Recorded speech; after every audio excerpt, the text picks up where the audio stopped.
שלום לכם, כאן אלכסי, והיום אנחנו נדבר על סמוקסקרין, הרובוטריק מארמדה. זהו צעצוע מזויף של סמוקסקרין, אשר נראה כמעט כמו המקור. אפילו אם תשימו לב, יש לו כאן את סמל הרובוטריקים. אמנם, סמוקסקרין המקורי יכול להיפתח רק עם המיניקון שלו. סמוקסקרין המזויף יכול להיפתח גם בלעדיו. אצל סמוקסקרין המקורי, הראש כאן אינו חשוף. אמנם אם תסתכלו על המזויף, אתם תראו שרואים את הפנים שלו. בנוסף, סמוקסקרין מקורי מגיע מחברת הסברו. זוהי הקופסה של סמוקסקרין המזויף. אם תשימו לב, כאן סמוקסקרין מצויר. זהו ליפטור. ליפטור מקורי מגיע כאן עם הסמל שלו. אצל ליפטור המזויף אין סמל כמו אצל סמוקסקרין. בואו נשנה צורה. קודם כל, אנחנו משנים את הרגליים של ליפטור כדי שיוכל לעמוד.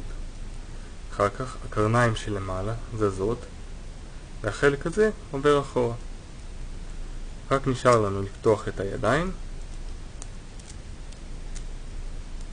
וליפטור מוכן לעמוד.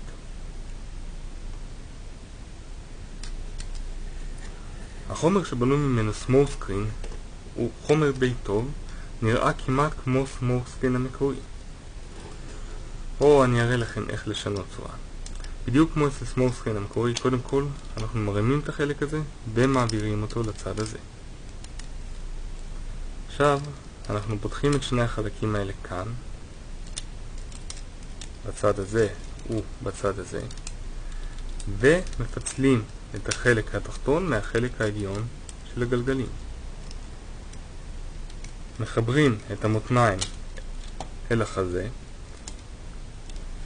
ומעבירים לצד הזה את הידיים.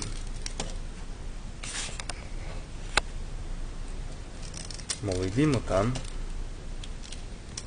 באותו אופן כמו שאנחנו עושים עם סמוקסקרין המקורי.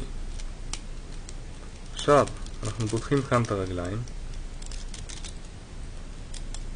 את כפות הרגליים מורידים קדימה, ולמעשה סיימנו לסדר סמוקסקרין.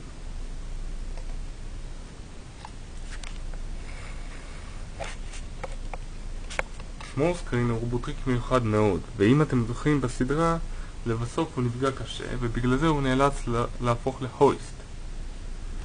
אמנם סמוקסקרין המקורי לא נמכר אצלנו, אבל כשראיתי את המזויף, מיד בחרתי לקנות אותו.